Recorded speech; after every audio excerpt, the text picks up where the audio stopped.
2018లో ముఖ్యమంత్రిపై పూర్తి నమ్మకంతో టీఆర్ఎస్ పార్టీలో పాత్ర పోషించారని తెలిపారు టీఆర్ఎస్ పార్టీ కార్యకర్త గోవింద్ రాఠీ. అయితే గత 3 ఏళ్లలో ముఖ్యమంత్రి చంద్రశేఖర్ రావు మరియు అతని సహచర్యులు హిందూ మతాన్ని కించపరిచే వ్యాఖ్యలతో పదే పదే దాడి చేయటం నేను చూశానన్నారు.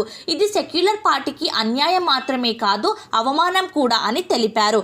నేనెప్పుడు హిందూవాదినే కాబట్టి ముఖ్యమంత్రి చంద్రశేఖర్ రావు ఇలాంటి ప్రకటనలను వ్యతిరేకిస్తూ ఈ రోజు నేను టీఆర్ఎస్ పార్టీ నుండి పూర్తిగా విడిపోతున్నట్లు ప్రకటిస్తున్నానని తెలిపారు. साथ में बैठे मनोज जायसवाल और यहाँ हैं बाबू गुरु जी। आज ये प्रेस मीट का कारण है कि आप जो देख रहे हैं पिछले कई वर्षों से तेलंगाना में क्या हो रहा है, और मैंने 2018 में चंद्रशेखर राव की कार्यशैली को देखते हुए मैंने टीआरएस पार्टी ज्वाइन की थी।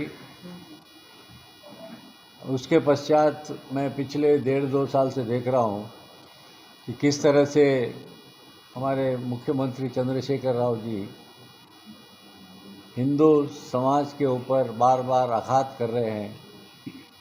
कभी कुछ बोलते हैं, कभी कुछ बोलते हैं, और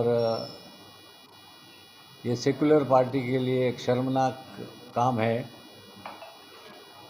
और ऐसा लग रहा है कि चंद्रशेखर राव जी का मानसिक संतुलन खो गए हैं। कल आपने देखा वनपर्ती के आम सभा में, सभा राजनीतिक सभा है, उसमें हिंदू धर्म को जोड़ा गया और उसमें कहा गया कि केसरिया झंडे को बंगाल की खाड़ी में फेंक देना चाहिए। ये कितना उचित है। उनकी बात को यहाँ पर हमारे सनातन धर्म हिंदू को बड़ा आघात हुआ, क्योंकि भगवा रंग हिंदू धर्म की आस्था का आन बान शान है, जबकि चंद्रशेखर राव स्वयं एक हिंदू है। उन्होंने मंदिर बनाए, सब बनाए, परंतु ये आघात हिंदू धर्म के पीछे क्यों कर रहे हैं कि भगवा को बंगाल की खाड़ी में फेंक देना। और इस तरह की टिप्पणियाँ आगे भी उनको आघात कर सकता है, उनके बात को आघात कर सकता है। और अगर वह इतने सेक्युलर और धर्म के हरे धर्म के अन्य धर्म के हरे झंडे के बारे में भी ये कहते तो समझ में भी आता कि वे कुछ कर रहे हैं, परंतु वे नहीं करेंगे, क्योंकि अल्पसंख्यकों के वोट बैंक होना है उनको, इसलिए उनसे वो डरते हैं। हिंदू को वे एक टाइम पास के लिए बात कर रहे हैं उनके लिए, और हर बार हिंदुओं को वो करते आघात करते हैं, क्योंकि हिंदू भी तेलंगाना का एक नागरिक है और राष्ट्र का नागरिक है, हिंदुस्तान का एक नागरिक है, और हर बार उनको छेड़ना अच्छा नहीं है। इससे पहले भी उन्होंने कहा था कि हिंदुलू बंधुलू बंधुलू हिंदुलू कुछ कहा था, तो उसमें उनको आघात हुआ था, और वो छोड़ के अभी वापस वही का वही वो का वही कर रहे हैं। इसकी लगातार दी जा रही हिंदू विरोधी टिप्पणियों को सनातन धर्म और हिंदू धर्म के लिए बड़ा आघात हो रहा है। ऐसे में उचित मानसिकता का विरोध करते हैं। हिंदू धर्म की रक्षा व अस्तित्व के लिए मैं टीआरएस पार्टी से अपने आप को अलग करता हूँ। मैं दुख के साथ कह रहा हूँ, क्योंकि जिस हिसाब से मैंने टीआरएस पार्टी में भाग लिया था, आया था, क्योंकि वे अच्छा कार्य कर रहे थे, परंतु राजनीति में आप टिप्पणियाँ करो, कुछ भी करो, अभद्र मत करो, सभ्य प्रकार से टिप्पणियाँ करो एक बारे में, चाहे वो प्रधानमंत्री रहने दो या और कोई रहने दो, टिप्पणियाँ करो। नहीं बोल के नहीं बोल रहे हम लोग, परंतु एक हिंदू समाज के ऊपर टिप्पणी करना ये कहाँ का न्याय है। इसलिए मुझे आघात हुआ, क्योंकि मैं एक हिंदू हूँ और मैं हिंदू रहूँगा और हिंदू मरते वक्त हिंदू रहूँगा, क्योंकि हिंदू समाज से ही मुझे लेना देना है, ना कि दूसरे समाज से। टीआरएस पार्टी में मैं इसलिए ज्वाइन किया कि भाई एक अच्छा कार्य कर रहे हैं और अच्छा कार्य करते उनको हाथ दूंगा, उनके साथ रहूँगा बोल के एक बात करा था, परंतु ऐसा लग रहा है कि मैं यहाँ नहीं रह सकता।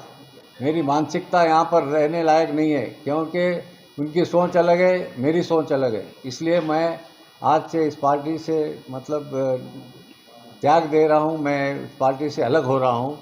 हाल ही में उनके भगवे झंडे के अपमान दिए गए बयान पर माफ़ी मांगना चाहिए, खेद प्रकट करना चाहिए, क्योंकि जिस प्रकार से हिंदू समाज को, पूरे हिंदू समाज को एक ठेस पहुंचा है, इसलिए उनको इस पर माफ़ी मांगना चाहिए और शब्दों को वापस लेना, उनके शब्दों पर जोर देता हूं कि उसको वापस लेना चाहिए, अन्यथा उन्हें बयानों के भविष्य में अनदेखा कर विभिन्न प्रकार के घोर विरोध का सामना करना पड़ेगा।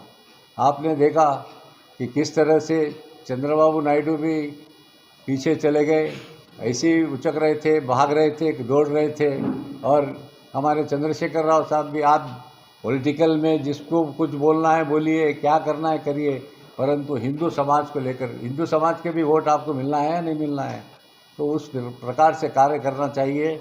और ऐसे बयानों का विरोध करते हैं और आज टीआरएस पार्टी से पूर्णतः अलग होने की मैं घोषणा करता हूं। और आपने भी देखा कि किस तरह से वे हर छोटी चीज़ को आगे करते हैं।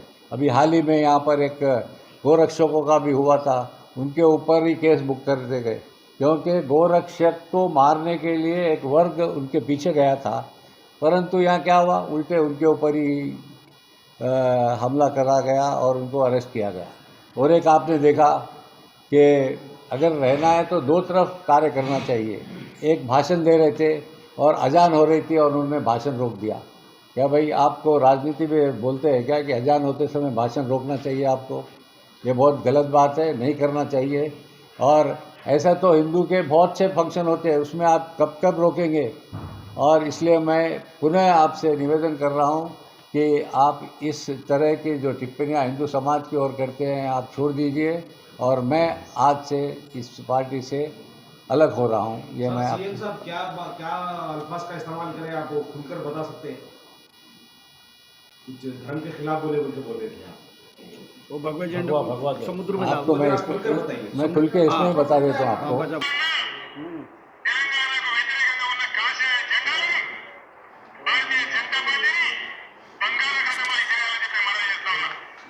और इतना बड़ा कदम हम नहीं लेते थे, क्यों बोलते, तो इससे पहले भी हो रहा, इससे पहले भी हो रहा, इसलिए लेना पड़ रहा है कदम। साहब अभी तो ये पार्टी से आप हट जा रहे हैं, बाद नेक्स्ट कोई दूसरे पार्टी में जेल होने का कुछ अंदेशा है क्या? अभी कोई विचार नहीं है। काफी टाइम से आप पब्लिक में काम करते हैं, पब्लिक में काम करते रहेंगे। पब्लिक